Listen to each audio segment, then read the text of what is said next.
Hello, my name is Marcus and welcome to Tabletop Reviews. In today's episode I'm looking at Deadly Desserts. A fun little game that of course came through Kickstarter. But before we talk a little further about it, let's head to the table and see how it's set up and played. Here we are at the table with Deadly Desserts. Let's get this one set up for 4 players.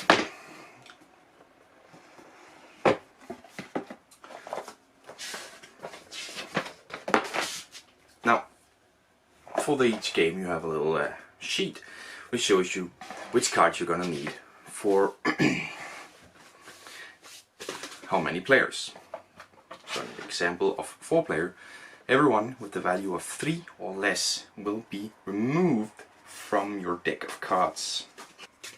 Shuffle up the remaining cards and distribute them evenly amongst your players. Then give each player food tokens with a value of 500. And that's about it. That's how you set up the game. Just quickly shuffle it out and distribute it out. You actually have another set of cards here, so the game goes all of the way up to 10 players. Yeah, each deck being enough for 5 players. Pretty insane amount of players there. Now, the aim of the game is to be the last one running out of points. But how do you lose points? Well, that's the value of the cards. Each value, there's value from 1 to 15. We just removed 1, 2, and 3 from the game. So there's 4 to 15. Those are minuses at the end of the game.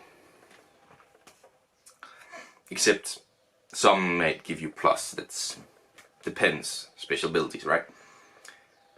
And simply, the first player will look at his hand and choose any card to play, any card whatsoever he wants to play. Now, every following player has to follow suit, or, as they call it in this one, craving. Because obviously there are 4 different types. It's red, green, blue, and purple. Meat, plant, drink, and dessert. So every player will follow the starting player, and following suit or craving, either going lower or higher depending on how they want to fuel the strategy. And the player with the highest number will take the set, and he will then lead the next round, playing out a craving. You will continue like this throughout the game until every player has played their cards. Now, luckily this will go hand in hand because you all have the same amount of player cards and you play the same amount every turn. When every card has been played, then you count up your own points and subtract them from your 500. And when you've done that, you have some extra tokens here to lower your total. When you've done that, you reshuffle the card, redeal the cards, go again until someone hits 0. Well, until there's only 1 left with 500. Or you can alternatively just play until one person reaches 0, thereby there's no winner, but there is a loser. Depends on how you want to do it. But yeah, that's the game. That's all there is to the game. So, let's head back up and talk about it. Here we are. It's been set up, it has been played. Now let's talk about it. First of all, let's talk about the gameplay. It is incredibly simple, which isn't always a bad thing, but this one, just considering the fact that you could buy a deck of cards, basically, and have the exact same gameplay experience. Yeah. Numbers 1 through 15, Ace to King is almost that. It's 13, so it's only 2 cards less per, and that's 4 cards less. So basically, it's not that many less players you can do if you simply buy 2 decks of cards, which is way cheaper. So yeah, this symbol, you have to confess to the color or the type or whatever, and whoever wins, and then most amount of points, less amount of points, depending on which game you exactly play. It's such a widespread thing, and it's been done in so much more intriguing way. This game starting with E, but it's like Dictron. That isn't Esther. Oh, I can't remember, but it's actually a pretty good game as well. I can't remember what it's called. Maybe it wasn't that good after all. But it's with the Confessing Con, it's done so well in other games. Even these games you can play with just a deck of cards. There's so many that does it better. That changes it up and does it better than this. So it's really not that good in gameplay. The fact that it takes the simplest thing and just rolls with it. But at least it's easy to learn. It's incredibly easy to learn. You know, the blue has been played. You have to play blue. If you don't have blue, get rid of one of your high number cards. It's very simple to learn. So that's, you know. But one thing that as well goes against it is the points. You have 500 points to get rid of. I can't remember the exact number in the tutorial thing I showed you, but it was less than 100 points. And in this little one, I just kind of played through a game, and 2 of the people got all of the cards. I had a 4-player game, obviously. 2 of the people got all the cards. One of them only received minus like 67 or something. You saw it for 2 seconds ago. And that's the few amount of points you can lose in a gameplay. And that person got almost half the points. And that's what you're sitting with here. You need to get rid of 500 points. But you'll be losing less than 100 every time. So you are going to have to play through more than 5, 6, 7 games of this before a winner is finally shown. And that is if one person loses a lot of points every single round. You might have a person lose 80 points one round, 5 points the next round, and you really are going very slow at it. So I definitely think this is more of a one play thing. Ignore the points and just play a game of it. And that's why I say just buy a deck of cards instead. Because really it's not gameplay, it's not compelling gameplay, you might say. It's not something that makes me want to play it again when I can just grab one of my cards, deck of cards, and play something different. That's way better. I'll play the exact same game, but better because it's just one round. So gameplay wise, it's really not awfully good. At least it doesn't do anything for itself. Like it's good gameplay, it's easy gameplay, a fun game. But it drags on if you follow the rules exactly. And it's just, there's so many other versions of this kind of game that's better. So let's move on to the components. I'm a little bit happy with the components overall. I mean, the tokens are just cardboard punch out tokens, regular stuff. It's nice that it's kind of thick cardboard. It's a little bit thicker cardboard than normally I've seen.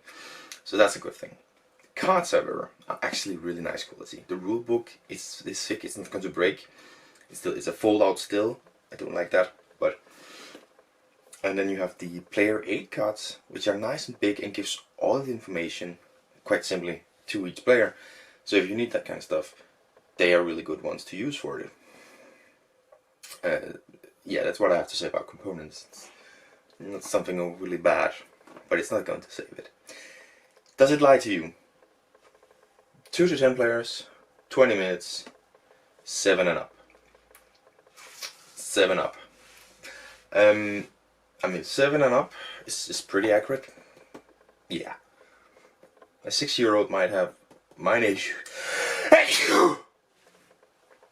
If you go less than 7, it might, be a little bit too complicated, but still, maybe not. So that's absolutely fine. 20 minutes. Again, that depends. If you're going through every round and constantly changing up someone receiving a lot of points, or spreading the points out, it might drag on. But otherwise, 20 minutes maximum is probably pretty accurate. 2 to 10 players is a fucking lie. Do not play this below 5 people.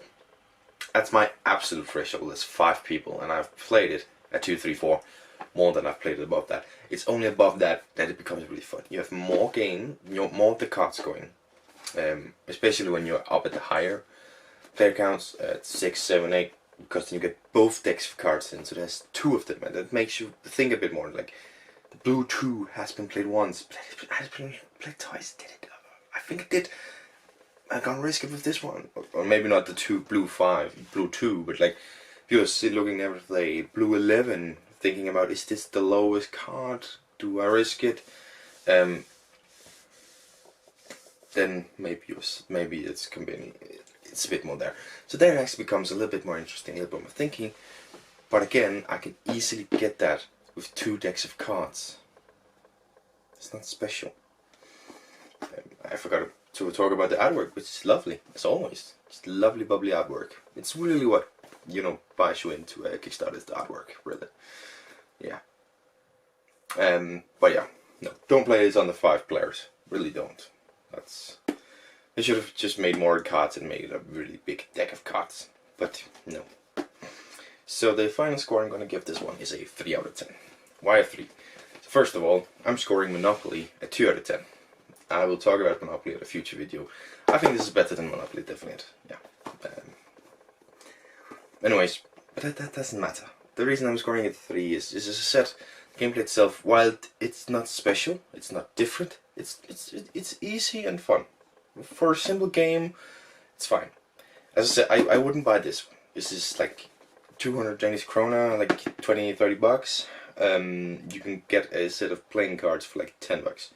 And that's way more versatile than this is.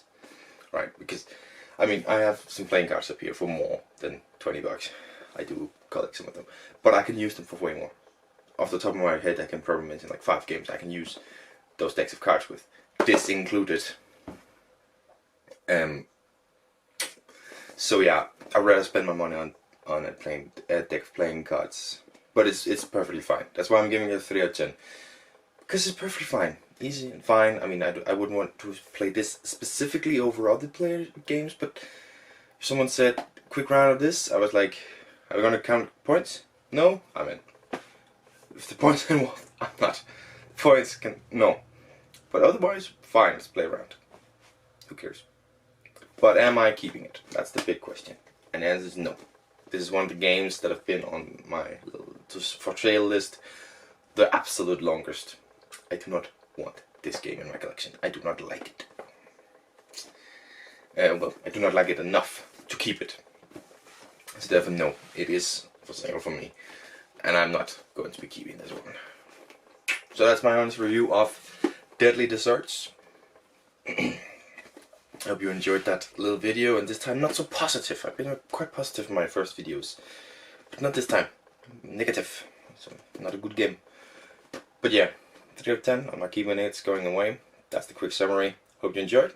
Hope I'll see you next one. Until then.